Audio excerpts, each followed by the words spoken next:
Hello students, once again I welcome you to the English class.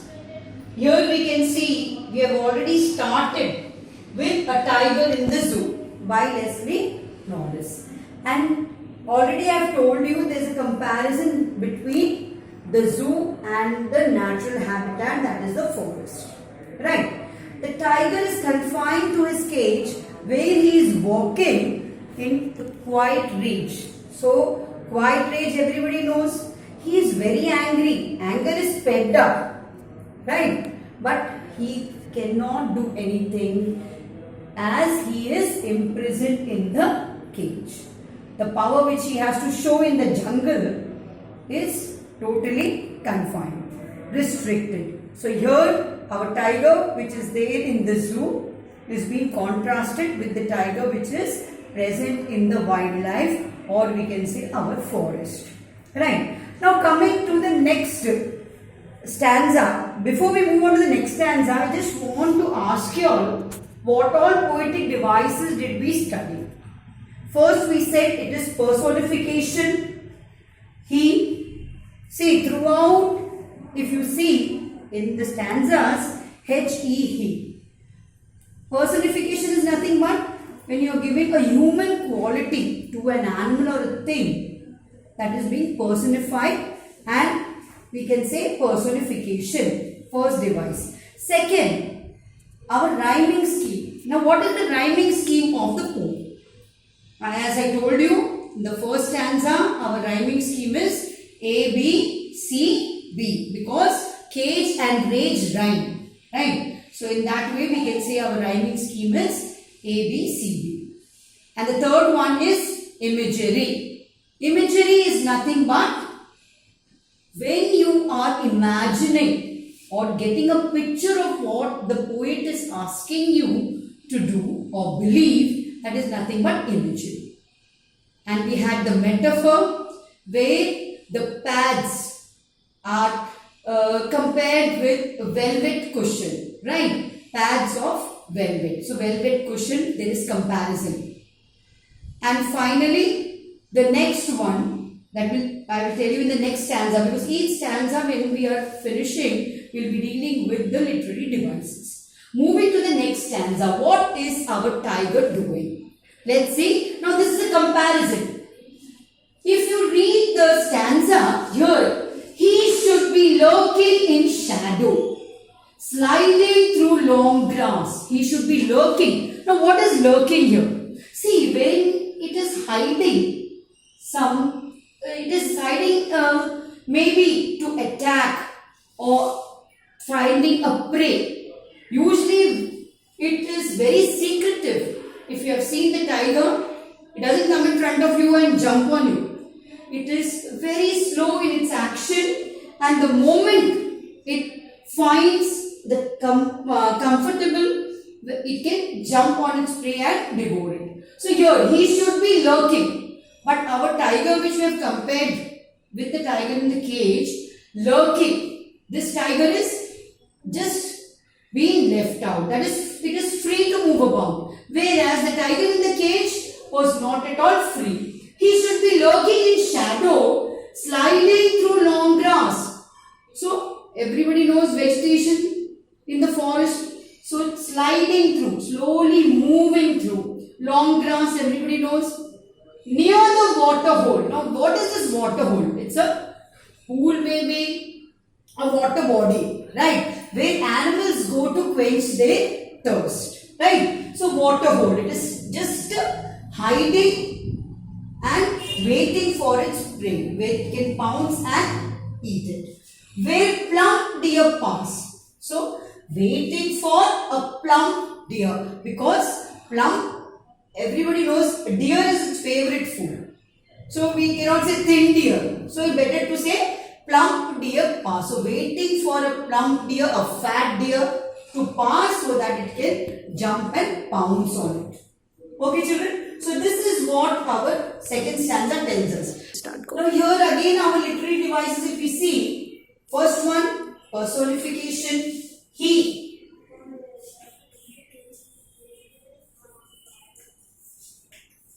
Personification, he.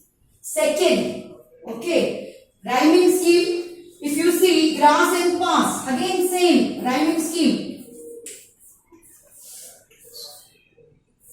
Again, rhyming scheme is A, B, C, D. Okay, so which are the two words which rhyme? So rhyming scheme. Right. Rhyming scheme is A, B, C, B.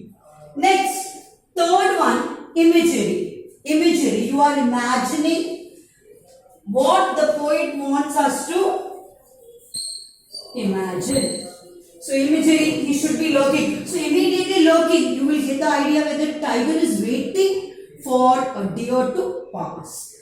Sliding through long grass, slowly moving near the water hole where the body of water is present, where plump deer pass, where the deer is going to pass. Maybe it is lying in wait for the deer to pass. So these we can say are present. And one more thing I have told you before also. Here, imagery, personification, rhyming scheme, these are common for all the stanzas. If you see, certain stanzas don't have maybe rhyming scheme, but imagery and personification, they are present in all the stanzas. Right? Okay. Next. Now we have even alliteration. Okay, alliteration. Here we can see alliteration in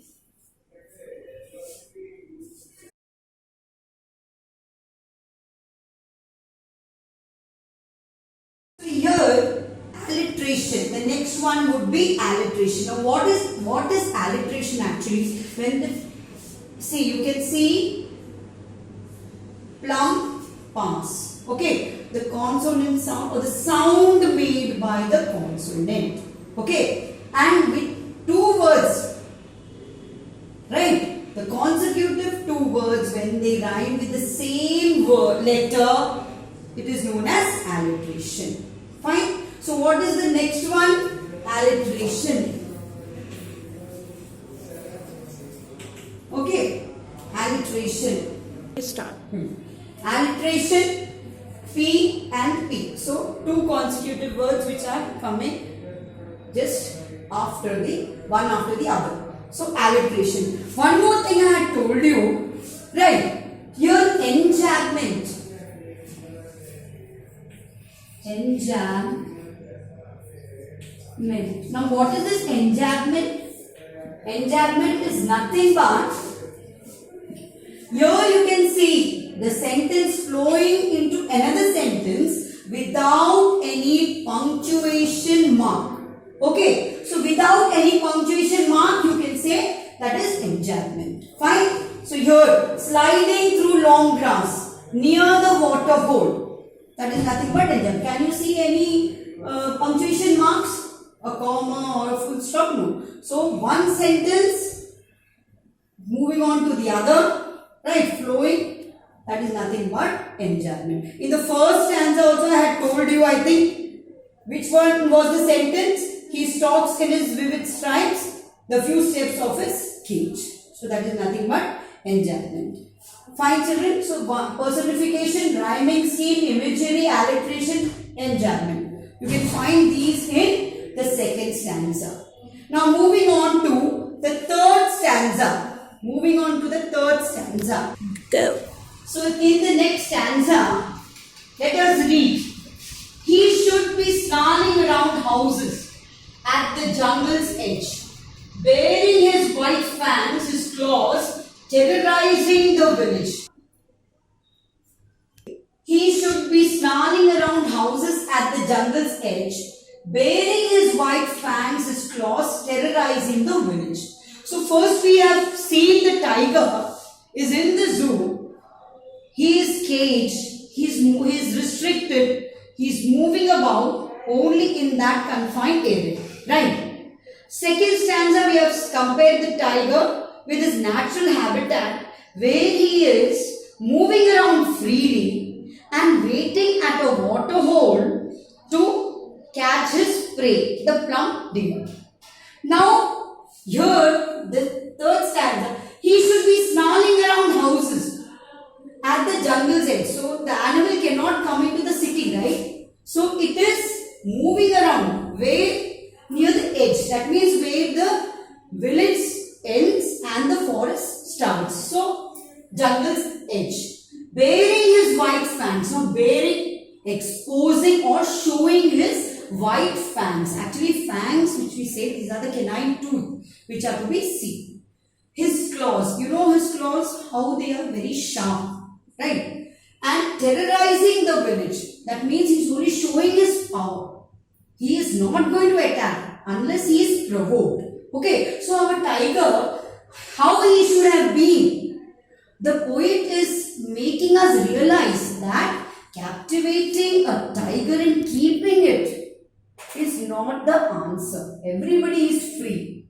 Freedom is our birthright. So here he should be snarling around houses, snarling or moving about, and the jungle.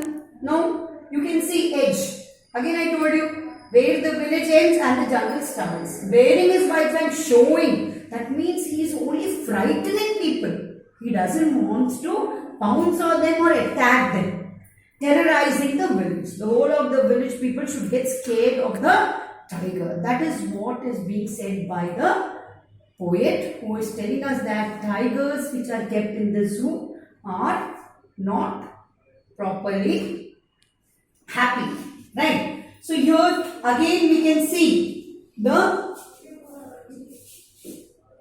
poetic devices. He, personification, imagery. Right? In this stanza we have only two. And our rhyming scheme. Are any words rhyming? See children, can you see any words rhyming here? No. So our rhyming scheme will be A, B, C, D. So there is no rhyming scheme here. So we have two things here. Personification, right? And if we see your alliteration can be should and snarl. Fine? In that way. So children, you must have understood this stanza. We are going to continue again in the next video. Thank you children. Be safe. Eat healthy.